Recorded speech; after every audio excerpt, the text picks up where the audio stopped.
welcome to my guys. Ayun na. Wala na yung hi guys, welcome to my channel. So, how are you? I hope everything's done well and satisfied. So now, another day, another vlog. O anong ang mayroon ako? Ay, nito yung mga street food ata. Yun ano. Basta nabibili ko yan sa mga 24 hours or hindi sa mga ano din, sa mga supermarket.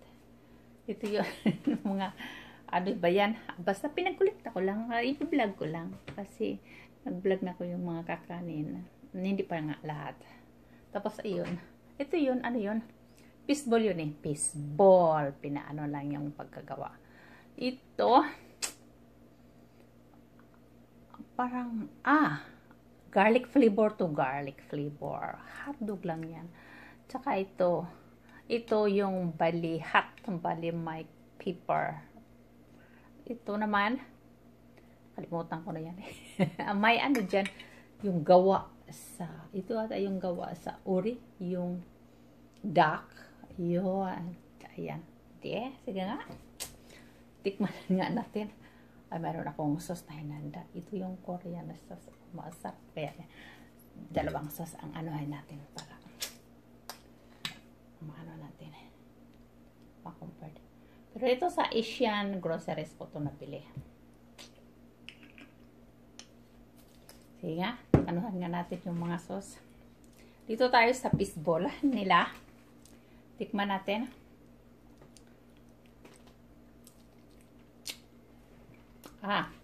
Lasang fishball. Akala ko maglasang beef yung mula-bula. Beef ball. Ang palasang fishball. Palasang isda. Lasang fishball. Ano bang? Fishball nga maglasang beef. Anong klase yun? Parang masarap ah. Parang gusto ko pang umulit. Ano? Dito siya.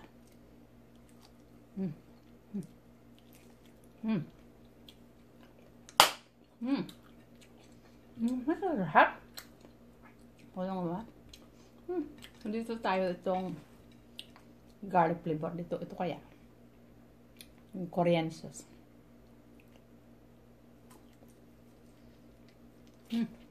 Yung ano, balat. Grabe ang tigas.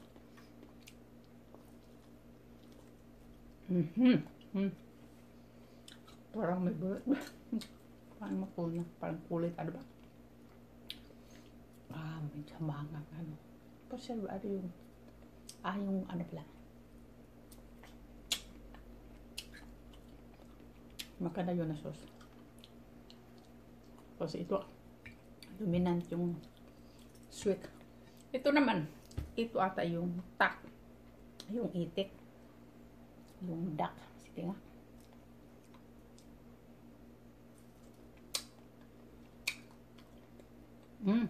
Lasang beef. Duck. Tapos, ginawang ano ba to? Parang sausage, parang hotdog, parang ano ba? Ito.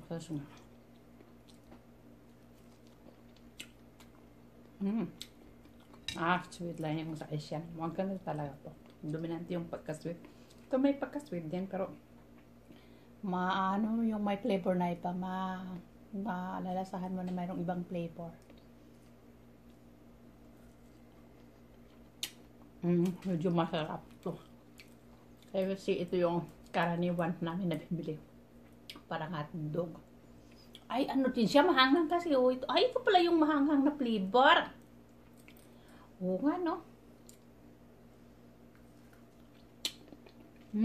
Ito yun. Ito yun. Yung snack, lalo na pag winter. Tapos break time. Ito yung binibili namin. Mga kasamahan ko. Masarap to. Hindi na pag panggabi ka. Tapos mag-snack. Ito yan. Kasi siyempre, yung hanghang, yung hot na kakapa. Wala nang lamig. Maganda to. Tapos ito. Yun po. Parang masarap. Parang ito yung masarap.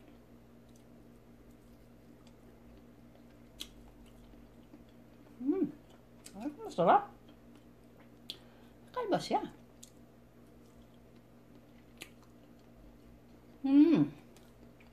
Pero ito, gusto ko rin ito Light kasi, mild kasi.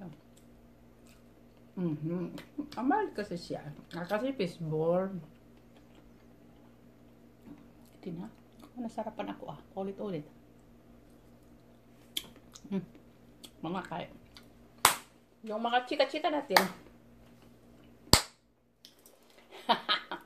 Kaya nga, yan yung gusto ko. Tingnan mo naman magbutang ko. Puno dyan paaras. Pero actually, hindi ganyan, no? Hindi naman talaga ganyan ang proper na hindi yan papuno. Talagang may yan, kanyan yan. Di ba? Tinuturo sa home economics. Elementary pa, tinuturuan tayo sa teacher yung home economics subject. Paano mag-depositing lahat, basta gawaing, basta ganun na. Di ba? Home economics nga. Hindi ganyan, pero alam ko. Pero gusto lang dyan ako paaras. Kabalo ka na. Tinong na kay rude man yun. Pero gustuhan lang dyan kong paaras. Kabalo naman sa ako. Gusto kong batalyon. Marami.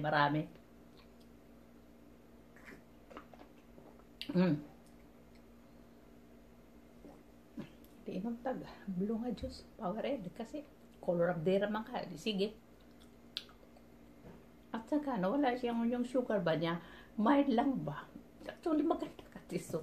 Kasi yung sugar kakunti-kunti. Matabang.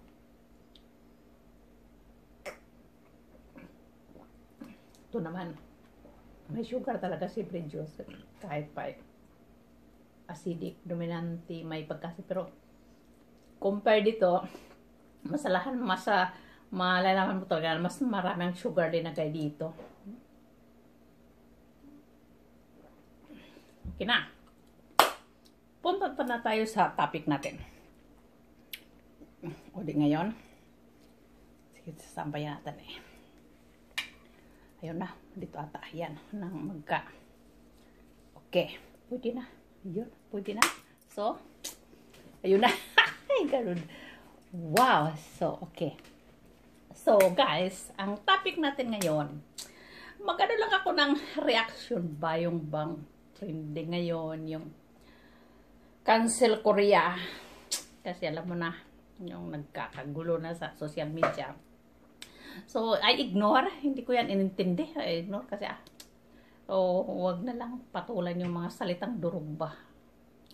So, kasi yun namang napakaano naman nila yung magbigay ng interpret na iba naman. Kasi yun nga daw dahil lang doon sa tattoo na heart naman. Tapos linagyan ng mga parang mga shadow ba. Yung parang tapos ginanon daw yung kamay, parang nagre-raise daw ng flag.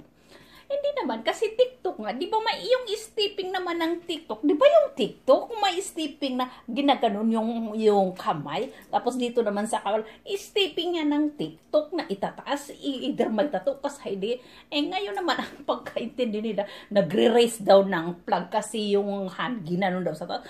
But actually, stepping yan sa TikTok. O hindi ba ganun yung stepping sa TikTok? O ganun. Tapos sa kabila rin, stepping yan. Dance stepping. Hindi ibig sabihin nagre-rest. Sila naman, talagang bigyan nila ng masama. Gusto rin parang gusto din ng trouble. Gusto talaga. At saka, hindi naman perfect talaga na. Kasi heart nga Hindi naman perfect na pagka-circle. Hindi naman talaga circle. Kasi heart nga. Talagang gusto nila. Ganun ang palabasin. O di sige. Wala na yun, no? So, in-ignore ko yan. Kasi sige nga, salitang durog, huwag tutunan, paglaanan ng pansin. Ngayon, noong sa trabaho ko, doon sa dating kumpanya, dahil na pumunta ko sa bayan, yung botika, yung suki na ako, yung umaano siya kahit walang, may mga butika dito na hindi kailangan ng doktor yung prescribe, yung receipt ng doktor. Basta sabihin mo lang. So, yung tatay na may edad na 90 plus, malapit nang mag 100. Then, so, dahil lagi nga kami nagkakano, sa kanila kasi yung lolo, harabuji, ganyan-ganyan. So, lagi akong isang bisis na iwan ko din yung mobile ko. Dahil magkaano kami ni Haraboji, suki ko na nga siya. Sidi, kinip niya, hindi alam niya na, babalikan ko, di, binalikan ko, nandoon nga. O de, isang beses, pumunta ako doon na, biro mo, 10 years ako ha, na doon sa, so 10 years din ako na, basta doon ako bumibili kung ano, doon ako bumibili. Kahit ngayon, pag may time ako, pupunta ako doon kasi, siyempre, doon yung nakasanayan ko, mga tao doon ka, mga kabisado mo na rin, kilala ka na rin doon, mga, yun, kasi marami namang pharmacy, hindi lang siya pag-close siya, kung mayroon po ay walang available sa kanya doon sa iba. Then, sabi, nagkwento, isang beses, wala yung matanda. So, nagpapahinga. Di sabi ko na, harabo di odeso. Nasaan si Lolo? So, ay, yung naiwan, yung anak na, ano na rin yung anak na, pamilyar na rin din kami sa mukha. Kasi minsan nga, siya nga yung nagbabantay. And then, sabi niya, natulog daw. O di kwentuhan na kami. Pero alam nila na Pilipina ako. Di kwentuhan kung ano-ano. At that time, yun yung Yolanda. Then, sinabi niya, sa Pilipinas daw, kawawa naman. Yun nga, yung Yolanda. So, yun, nagpadala daw yung government. Ang dati nung presidente, yung na-impeach na babae, yung si Park Geun-hye. Yun yung presidente na so, nagpadala nga daw ng maraming kidna. Kinarga sa cargo, sa ano yan, yung ship, yung medata. Yun, kinarga. So, yun nga, marami daw. Yung husband ko rin, sinabi niya, kasi nakikita naman sa Omer sa nagpadala daw ng marami, yung Korean president doon, nagpadala daw ng maraming aid doon daw sa Yolanda. Tapos mayroon din naman sa screen nila, yung lalaki na anak lang, yung mayari ng butika. Siya, natulog daw. Kwentuhan na kami, kwentuhan siya. Ganun nga daw, kawawa siya. Ako, sabi niya, nagbigay ako ng aid kasi yung sa screen, sa TV. Di ba may nakikita, may mga number na yun, pag mayroon kang yung mobile, internet banking, ipipress mo lang. Tapos yun siya, nagbigay ako $20, sabi niya. Sabi niya na, oo kasi dapat lang kasi yung dahil daw doon sa Korean War, yung malaki daw ang naitulong ng Filipino soldier noong panahon ng Korean War. Di okay. Di sabi niya, ganon. Yun nga. So, sabi niya, pero yun nga, nabanggitin niya na mayroon naman ding mga masasamang tao. Kasi may nabalitaan naman nila na mayroon ding mga kinikidnap na mga Koreano, ransom, kidnap for ransom. Siyempre nabalitaan din nila, sabi niya, ay, may masasama din na taong, pero wag daw nun natin intindihin yan, sabi niya. Kasi dito din sa Korea, may doon din naman, pareho lang. May masamang tao sa Pilipinas, may masamang tao rin sa Korea. Tukati, napon saram. Pilipina po sarap iso yogi hanggugin na po sarap iso tukati. Sabi niya, yung pareho daw. Tsaka, hindi lang Pilipinas sa Korea. Kahit sa Amerika, kahit sa ang sulok ng mundo, lahat may mga bad people. Kaya normal daw yan. So, hindi ibig sabihin dahil nga daw sa ginawa sa Pilipino na yan, na kinidap yung Koreano, tapos babaliwalain na lang. Kasi yun nga daw malaki yung nakatulong nga yung mga Pilipino na mga sundalo noong panahon pa ng Korean War. So, sabi niya ganon. So, yun, parang may simpati din siya. Yung laban niya yung Philippines ba? Nandoon yung simpati niya. Siyempre, senior citizens na ngayon kasi yung tatay niya mag-100 siya 60 plus. Ngayon, so yung issue na yan, media, yung sa social media na fight, yung Korea Council. So, dahil naalaala ko nga yung sinasabi. So, hindi ko yan ini-ignore.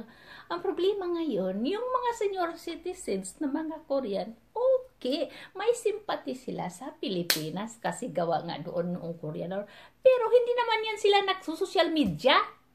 Yung nagsusocial media, yung mga millennial lang naman. Di pa paano yun? So in-ignore ko na lang yun kasi sila lang yan. Walang alam yan sila. Pero pagdating sa mga, yung may mga edad na mga Koreano, hindi sila galit sa Pilipinas.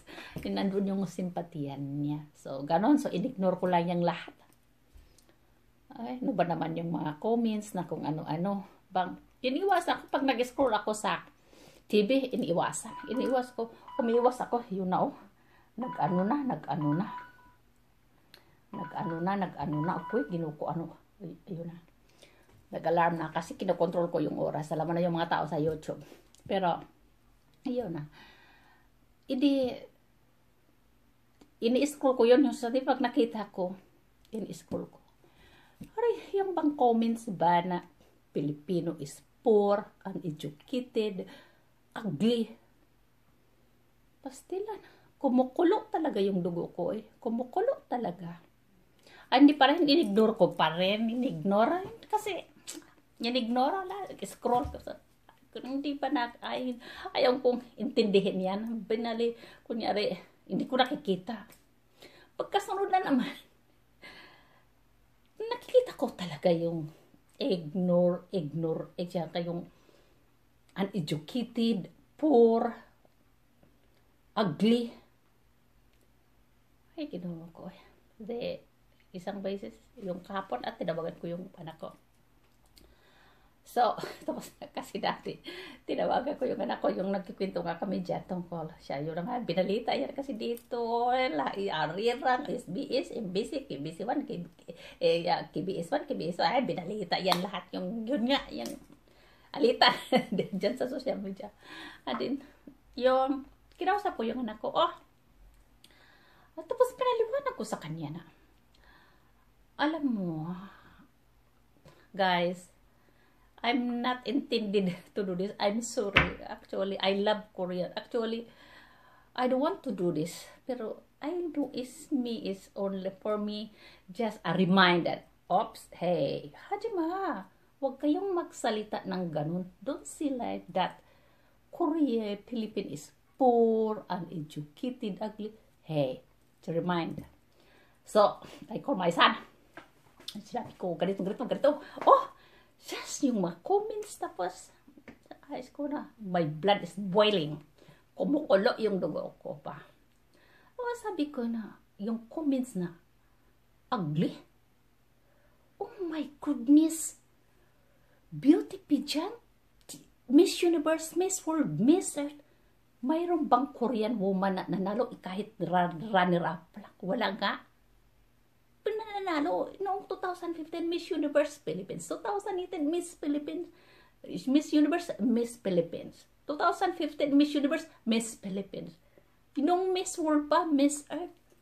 Tapos sasabihin nyo, tapos kayo, anong na-reach nyo sa mga beauty pageant? Hindi kayo nanalo. Siguro ugly kayo, ani po. That's why you did not won. Sampay ko na siyang anak ko. Ala, para siyang magalit, magalit siya. Sabi ko na, uneducated.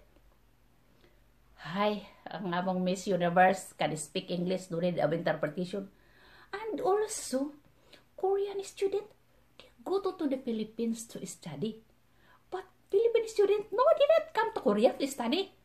They will come to Canada, or they will go Canada or US to study. Yung mga rich, yung parents, they can afford to send in the US to study, or Canada or Europe. The same also in Korea. Those rich people, rich parents, they will send their child to study in Europe, USA, or Canada. But other Koreans, they only send in the Philippines, affordable, to study. And then you will see non-educated. My goodness. Filipino students, they will not come to Korea to study. But Korean students, they will go to Korea, they will go to Philippines to study. And then my son, I said, or then I think, no. Because I begging my son that mag-post ka, sabihin mo, guys, stop this nonsense saying that ugly, uneducated Philippine people is ugly, uneducated, poor. It's nonsense. Gusto kong mag-post yung anak ko na ganun. Siyempre, ayaw din niyang makialam sa social media. And then I told my son, before, after the Korean War, Korea is poor. Siya, yellow corn? Yung, paano ba sasabihin sa Korean? Yung yellow, sabihin na ito, noran, kasi noran, yung yellow. And then yung corn, oksoso. And then yung flour, karo o di, noran, oksoso, karo. Yung yellow corn ba? O yun, aid from the US. Kasi yun ang kinakain nila. Alam mo kung sinong nagsabi niyan? My husband, my ex-husband. And then my son said, yes, Mama, I heard that one from Papa, that they eat yellow corn before, after Korean War. I heard that from Papa. And then I said, a lot of children, baby, a child sent to the US, adopted for adoption, a lot. Because during that time, Korea is poor. So I told my son, so don't tell me, Koreans, don't tell me that you have no history of poor. You have, now you are rich country. Okay, you are rich country. Selling technology, whatever, cars, selling whatever. Okay, so you are now rich, but before, you are poor, so you have history of poor. So don't tell me that you are all, that the Philippines is poor, because you are also have history of poorest. And then my son, yes, Mama, I know that. My Papa, I heard that from Papa. That, like that. So, guys, actually, my goodness, tayo ko na itong gawin kasi. Pero gusto ko lang ipalabas ba? Siyempre, normal yan kung kumukulo yung dugo natin. Sila nga kumukulo yung dugo. Ganon. Yung pinonit yung flag nila. Yung Philippine television, didid na, yung Korean, gaya nga pinunit yung Philippine flag, the Philippine television did not broadcast. Pero yung Filipino revenge, binalita nila yung SBS, bias din sila. So, ganon. So, and then, oh my son, my goodness, parang magalit din siya. Kasi, wala namang kinalaman. Then I said, oh, no, relax. We will not fight that. We will not join that in social media, because we love each other. We are mother and son. We love each other. Yes, Mama. Yes. Ayun. Yung ano ko naman to, yung remind lang naman, hey, Hajima, yung huwag kang magsabing poor at saka uneducated at saka ugly, kasi marami na kaming pinananulan na beauty pageant, beauty contest. Oo, mga runner-up, Miss World. Yung Pilipinas hindi nagpapahuli. Oo, pero pagdating yun nga sa labanan, kaya lang nagkaganon, naging issue na lumaki kasi alam mo naman ang mga Pilipino, no? Hindi talaga yan nagpapatalo. Mga Pilipino, they don't want to be, none to be outdone. Hindi yan nagpapatalo yung mga Pilipino. Ganon yun. So, guys, my goodness, dilibit ako gusto nga mo. Dilibit pero para man nga ako baka nang reminder ko nga, ayaw sa mo pagsulti nga. Pobre mi, kay, saan po history pagka pobre? Yun lang ba, apps? Hey, stop that. Remember, just like that. Reminder ko din ako. Wala ko intention. Actually, I love Korea. Of course, I'm living here. More than 20 years. And I'm holding no Korean passport. Of course, I love Korea. Pero, yung sa akin, siyempre nandoon pa din, natural, nandoon pa din yung simpati ko pagka-Filipino. Of course, that is my homeland. So, that's it. And, last, I'm very proud that President Duterte speak in United Nations General Assembly 75 General Assembly and pre-recorded. He speak fully English, loud and clear. Okay? Naasa na yung pagkasasabi nila. Maunay simple nga, educated. Can speak English in the public on the spot without translation. Wala mga translator. Oh my goodness. Hi. Okay, guys. Pasailuan na lang ko kung ganun yung topic. I'm sorry. I am not intended. Pero just for me is just only a reminder that, hey, Hajima, malop so Hajima. Huwag kang magsabing ganyan na. ang Pilipino poor, uneducated, ugly, mahal hajima. Kasi, baka nakakalimutan mo, baka hindi nyo alam. Ganito yon. Paano nyo nasabi na ugly? We won a lot of beauty pageant. Kayo, nanalo ba kayo? Yun lang ang ibig kong sabihin na. Just to remind that, hey, mahal hajima. Just to remind. Okay? So, pero wala namang nanonood sa video ko kasi hindi naman ako famous, hindi naman ako celebrity. Small YouTuber lang naman ako. I'm ordinary YouTuber, small YouTuber, poor YouTuber. So, wala namang nanonood sa video ko. Hindi. Okay lang. Pero, I'm sorry pa rin. I'm not intended. I love Korea. Okay? So, until my next video, lagi kong sinasabi, mistake is mine and correction is under your intelligence judgment. Don't forget to subscribe, like, comment, and wish you all the best. Guys, yung pag-subscribe, pag-comment, pag-share, pag-like, free of charge yan. Walang bayad. So, huwag nating ipagdamot. Spread the love. Mayroon pala akong isa shoutout yung pamangkin ko, anak sa akong mangod na si Inday.